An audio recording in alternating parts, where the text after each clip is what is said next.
I'm Mariam, and today we are going to read Charles by Shirley Jackson. Please pay attention to the highlighted words and try to guess the meaning from the context. After we read the story together, you can go and use the booklet to check your understanding. The booklet is linked in the description. Without further ado, let's get started. The day my son Laurie started kindergarten, he renounced corduroy overalls with bibs and began wearing blue jeans with a belt. I watched him go off the first morning with the older girl next door, seeing clearly that an era of my life was ended. My sweet-voiced nursery school taught replaced by a long-trousered, swaggering character who forgot to stop at the corner and wave goodbye to me. He came home the same way, the front door slamming open, his cap on the floor, and the voice suddenly became raucous, shouting, "Isn't anybody here?" At lunch, he spoke insolently to his father, spilled his baby sister's milk, and remarked that his teacher said we were not to take the name of the Lord in vain. "How was the school today?" I asked, elaborately casual. "All right," he said. "Did you learn anything?" his father asked. Laurie regarded his father coldly. "I didn't learn nothing," he said. "Anything," I said. "Didn't learn anything." "The teacher spanked the boy, though," Laurie said, addressing his bread and butter. "For being fresh," he added with his mouth full. "What did he do?" I asked. "Who was it?" Laurie thought. "It was Charles," he said. "He was fresh. The teacher spanked him and made him stand in the corner. He was awfully fresh." "What did he do?" I asked again. But Laurie slid off his chair, took a cookie, and left, while his father was still saying, "See here, young man." The next day, Laurie remarked at lunch as soon as he sat down, "Well, Charles was bad again today." He grinned enormously and said, "Today Charles hit the teacher." "Good heavens," I said, mindful of the Lord's name. "I suppose he got spanked again." "He sure did," Laurie said. "Look up," he said to his father. "What?" his father said, looking up. "Look down," Laurie said. "Look at my thumb. Gee, you're dumb." He began to laugh insanely. "Why did Charles hit the teacher?" I asked quickly. "Because she tried to make him color with red crayons," Laurie said. "Charles wanted to color with green crayons, so he hit the teacher and she spanked him and said nobody play with Charles, but everybody did." The third day, it was Wednesday of the first week, Charles bounced a seesaw on the head of a little girl and made her bleed, and the teacher made him stay inside all during recess. Thursday, Charles had to stand in a corner during a story time because he kept pounding his feet on the floor. Friday, Charles was deprived of blackboard privileges because he threw chalk.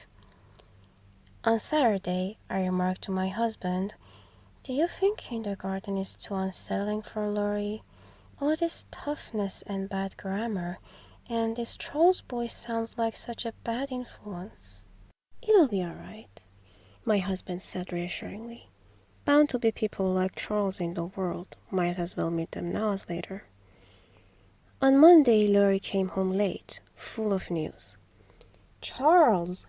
he shouted as he came up the hill. I was waiting anxiously on the front steps. "Charles!" Laurie yelled all the way up the hill. "Charles was bad again." "Come right in," I said as soon as he came close enough. "Lunch is waiting." "You know what Charles did?" he demanded, following me through the door. "Charles yelled so in school they sent a boy in from first grade to tell the teacher she had to make Charles keep quiet. And so Charles had to stay after school, and so all the children stayed to watch him." "What did he do?" I asked. "He just sat there," Laurie said, climbing into his chair at the table. "Hi, Pop, you das mop." "Charles had to stay after school today." I told my husband. Everyone stayed with him. What does this Charles look like? My husband asked Laurie. What's his other name? He's bigger than me, Laurie said, and he doesn't have any rubbers and he doesn't ever wear a jacket. Monday night was the first parent-teachers meeting, and only the fact that the baby had a cold kept me from going. I wanted passionately to meet Charles's mother. On Tuesday, Laurie remarked suddenly, Our teacher had a friend come to see her in the school today. Charles's mother? My husband and I asked simultaneously. Nah, Laurie said scornfully. It was a man who came and made us do exercises. We had to touch our toes. Look! He climbed down from his chair and squatted down and touched his toes. Like this, he said. He got solemnly back into his chair and said, picking up his fork, Charles didn't even do exercises. That's fine, I said heartily. Didn't Charles want to do exercises? No, Laurie said. Charles was so fresh to the teacher's friend he wasn't let do exercises. Fresh again, I said. He kicked the teacher's friend, Laurie said. The teacher's friend told Charles to touch his toes like I just did, and Charles kicked him. What are they going to do about Charles, do you suppose? Laurie's father asked him. Laurie shrugged elaborately. Throw him out of school, I guess, he said. Wednesday and Thursday were routine. Charles yelled during a story hour and hit a boy in the stomach and made him cry. On Friday, Charles stayed after school again, and so did all the other children.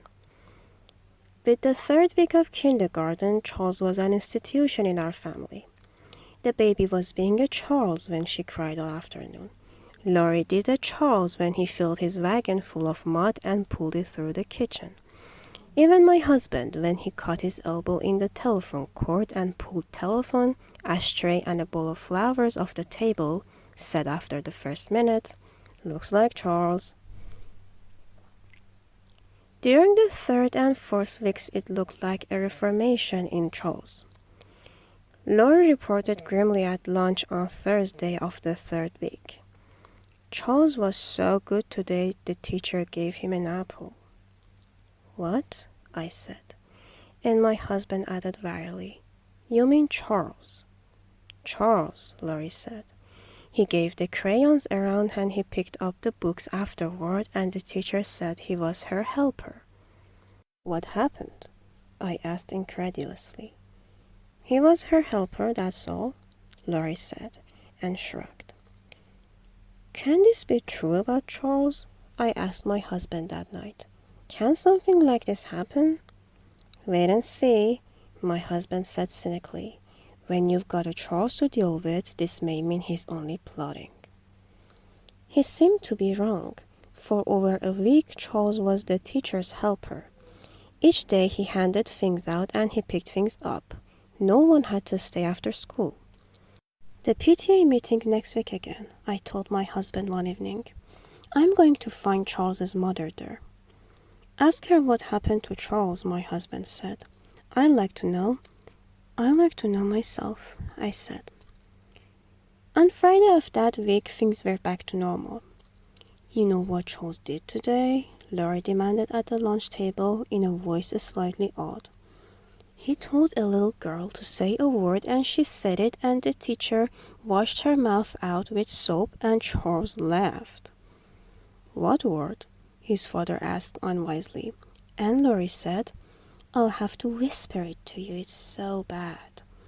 He got down off his chair and went around to his father. His father bent his head down and Laurie whispered joyfully. His father's eyes widened. Did Charles tell the little girl to say that? He asked respectfully. She said it twice, Laurie said. Charles told her to say it twice. What happened to Charles? My husband asked. Nothing, Laurie said. He was passing out the crayons. Monday morning, Charles abandoned the little girl and said the evil word himself 3 or 4 times. getting his mouth washed out with soap each time. He also threw chalk. My husband came to the door with me that evening as I set out for the PTA meeting. "Invite her over for a cup of tea after the meeting," he said. "I want to get a look at her." "If only she's there," I said prayerfully. "She'll be there," my husband said. "I don't see how they could hold a PTA meeting without Charles's mother." At the meeting, I sat restlessly, scanning each comfortable matronly face, trying to determine which one hid the secret of Charles. None of them looked to me haggard enough. No one stood up in the meeting and apologized for the way her son had been acting. No one mentioned Charles. After the meeting, I identified and sought out Laurie's kindergarten teacher. She had a plate with a cup of tea and a piece of chocolate cake. I had a plate with a cup of tea and a piece of marshmallow cake. We maneuvered up to one another cautiously and smiled. "I've been so anxious to meet you," I said. "I'm Laurie's mother." "We are all so interested in Laurie," she said. "Well, he certainly likes kindergarten," I said. "He talks about it all the time." "We had a little trouble adjusting the first week or so," she said primly. "But now he's a fine little helper, with occasional lapses, of course." "Laurie usually adjusts very quickly," I said. "I suppose this time is Charles's influence." "Charles?" "Yes," I said, laughing. "You must have your hands full in that kindergarten with Charles." "Charles?" she said.